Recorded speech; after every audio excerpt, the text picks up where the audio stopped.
Magical red Hulk robot super car robot. Jabalpur नाम का एक खूबसूरत गांव था। उस गांव में एक कार मैकेनिक रहता था जिसका नाम अर्जुन था। वो बहुत ज़हीन होने के कारण अजीब अजीब एक्सपेरिमेंट करता रहता था। गांव में अर्जुन का एक ही दोस्त था जिसका नाम था रवि, और उसके पास एक सुपर कार थी। एक दिन अर्जुन अपने दोस्त से, अरे रवि, तुम्हारी ये कार बहुत प्यारी है रे, मैं तुम्हारी कार की कुछ रेस्टोरेशन करके तुम्हारी इस कार को एक रोबोट कार बना सकता हूँ। ये सुनकर रवि हंसने लगता है और कहता है, देखो अर्जुन, तुम एक कार मैकेनिक हो और कार मैकेनिक ही रहो, मेरे सामने साइंटिस्ट मत बनो। उस वक्त तो तुम पढ़े नहीं, इसलिए एक मामूली से कार मैकेनिक हो, और मैंने अपनी ग्रेजुएशन कंप्लीट की, इसलिए मुझे सरकारी जॉब मिला है जिससे मैंने पैसे इकट्ठे करके ये कार खरीदी है। और तुम चाहते हो कि मैं तुम्हें इस कार पर एक्सपेरिमेंट करने दूं? अरे ना रे बाबा ना, ये कार मुझे अपनी जान से भी ज्यादा प्यारी है। तुम अपनी कार खरीद कर उस पर एक्सपेरिमेंट करना। ऐसा कहकर रवि वहां से चला जाता है। तब से अर्जुन बहुत मेहनत करने लगा। जो भी गाड़ी वाला गैराज में आता उसे स्पेशल डिस्काउंट देने लगा, जिसकी वजह से सब बड़ी बड़ी गाड़ियों वाले उसके पास आते थे और अर्जुन का धंधा खूब चलने लगा। अब अर्जुन के पास बहुत रुपए आ गए थे, इसलिए वो सोचता है, अब मुझे अपनी कार खरीद लेनी चाहिए, उस पर मैं अपनी मर्जी के एक्सपेरिमेंट भी कर सकूंगा। एक दिन एक आदमी अर्जुन के गैराज में अपनी पुरानी सी गाड़ी लेकर आता है और कहता है, यार मैं इस गाड़ी को खरीदकर बहुत पछता रहा हूँ, किसी तरह ये गाड़ी तुम मुझे बेच दो। तब अर्जुन कहता है, तुम फिक्र मत करो दोस्त, मैं भी यही सोच रहा था कि तुम्हारी गाड़ी खरीद लूं। बोलो कितने दाम में ये गाड़ी मुझे दोगे? तब वो आदमी कहता है, तुम तो बड़े अच्छे मैकेनिक हो और बहुत ईमानदार इंसान भी हो। तुमने आज तक किसी का एक पैसा भी नहीं खाया और मुझे तुम पर पूरा भरोसा है। तुम मेरी गाड़ी की जो कीमत लगाओगे मुझे मंजूर है। तुम्हारी ये गाड़ी मेरे बहुत काम आ सकती है, इसलिए मैं तुम्हें 2 लाख रुपए दे रहा हूँ।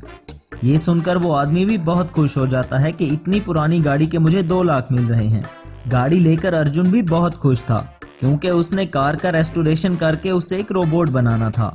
अगले रोज वो शहर से कुछ सामान मंगवाता है और कार का रेस्टोरेशन करना शुरू हो जाता है। तब वहां पर एक साइंटिस्ट अपनी बाइक ठीक करवाने के लिए गैराज पर आता है और अर्जुन से पूछता है, मैंने सुना है तुम एक कार रोबोट बना रहे हो, क्या ये सच है? तब अर्जुन कहता है, हाँ, मुझे हमेशा से शौक था कि मैं एक रोबोट बनाऊं, और अब देखिए सर, मैंने कार ले ली है। अब कुछ दिन बाद मैं कार रोबोट बना लूंगा। तब वो साइंटिस्ट हंसते हुए कहता है, मैं एक साइंटिस्ट हूँ, आज तक मैं एक कार रोबोट नहीं बना सका तो तुम कैसे बनाओगे? तुम तो एक मामूली मैकेनिक हो, ये तुम्हारे बस की बात नहीं है बच्चे। सर, मुझे पता है कि आप एक साइंटिस्ट हैं, इसलिए मैं आपको बता रहा था कि मैं रोबोट बना रहा हूँ। और रही मेरी मैकेनिक होने की बात, तो मैंने मैकेनिकल इंजीनियरिंग की हुई है। आप शनिवार तक मेरे गैराज पर जरूर आना, तब तक मैं रोबोट तैयार कर लूंगा। तब वो साइंटिस्ट कहता है, हाँ, मैं शनिवार को जरूर आऊंगा, लेकिन तुम्हारा तमाशा देखने। ये कहकर साइंटिस्ट वहां से चला जाता है और अर्जुन भी अपना काम करने लगता है। काफी मेहनत करके अर्जुन कार की रेस्टोरेशन करता है और उसे एक सुपर स्पोर्ट्स कार में ट्रांसफॉर्म कर देता है। वो कोई साधारण कार नहीं थी। अर्जुन जब भी चाहता उस कार को मैजिकल कार रोबोट में ट्रांसफॉर्म कर सकता था। शनिवार को अर्जुन का रोबोट देखने के लिए वो साइंटिस्ट भी आया और अर्जुन का विशाल रोबोट देखकर हैरान हो जाता है और मन ही मन सोचता है, मैं तो अपनी सारी जिंदगी में ऐसा रोबोट नहीं बना सका, इस लड़के ने तो कमाल कर दिया। ये रोबोट तो बड़ी कीमती चीज है, इसके इंटरनेशनल मार्केट में बहुत कीमत लगेगी, क्यों ना मैं इस रोबोट को खरीद लूं। ये सोचकर वो अर्जुन के पास जाता है। वेल डन अर्जुन, तुमने तो कमाल कर दिया भाई, तुम तो एक कमाल के साइंटिस्ट हो। मैं तुम्हारे साथ एक डील करना चाहता हूँ। तब अर्जुन कहता है, डील? कैसी डील सर? मैं तुम्हें मुंह मांगी रकम देने को तैयार हूँ, तुम ये रोबोट मुझे दे दो। आप भी तो एक साइंटिस्ट है ना सर, आप तो मुझे मामूली मैकेनिक कह रहे थे ना। अब जाइए और अपना रोबोट बनाइए। मैंने ये रोबोट गांव वालों की मदद करने के लिए बनाया है, मैं इसको सेल नहीं करूंगा। तब वो साइंटिस्ट गुस्से से कहता है, तुम मेरी बात नहीं मान रहे ना, तुम्हें ये पंगा बहुत महंगा पड़ेगा। शाम को अर्जुन अपनी रोबोट कार पर घर आता है और कार को अपने घर के आंगन में ही खड़ा कर देता है।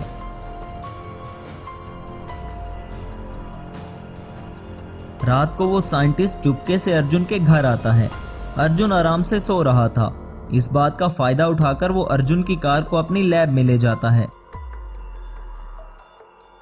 अर्जुन जब सुबह को उठता है तो उसकी कार घर पर नहीं थी। ये देखकर अर्जुन बहुत परेशान होता है। अर्जुन को पता नहीं था कि वो साइंटिस्ट अर्जुन की कार को चुराकर अपनी लैब में ले गया है।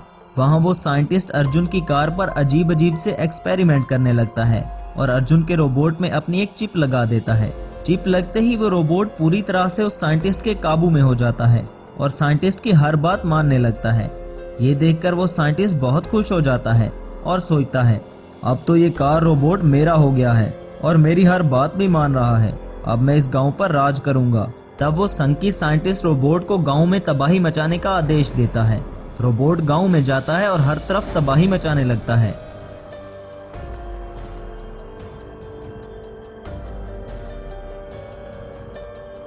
Magical super car robot Arjun के गैराज को भी तबाह कर देता है और अर्जुन के पीछे भागने लगता है। अर्जुन तब भागते भागते एक जंगल में जाता है। जंगल में एक दरख्त के नीचे एक बड़ा सा पत्थर पड़ा था। अर्जुन उस पत्थर के पीछे छुप जाता है। थोड़ी देर बाद उस पत्थर पर एक स्वामी जी प्रकट होते हैं और वो अर्जुन से कहते हैं, तुम मुझे बहुत परेशान लग रहे हो, क्या हुआ बेटा? तब अर्जुन स्वामी जी को सारी बात बताता है। तब स्वामी जी अपनी शक्तियों से एक रेड हल्क को वहां पर प्रकट करते हैं और कहते हैं, ये रेड हल्क बहुत शक्तिशाली है बेटा और ये उस रोबोट को मारने में तुम्हारी मदद करेगा और तुम्हारी हर बात भी मानेगा। अर्जुन उस रेड हल्क को लेकर साइंटिस्ट के पास आता है। साइंटिस्ट का रोबोट भी उसके पास खड़ा था। मैजिकल रेड हल्क रोबोट और सुपर कार रोबोट के दरमियान लड़ाई चालू हो जाती है।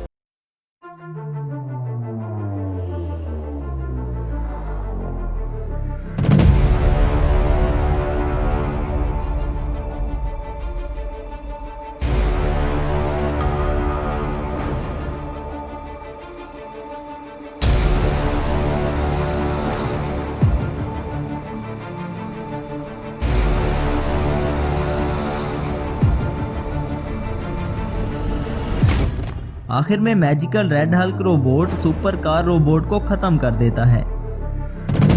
तब अर्जुन पुलिस को बुलाता है और उस संकी साइंटिस्ट को पुलिस के हवाले कर देता है।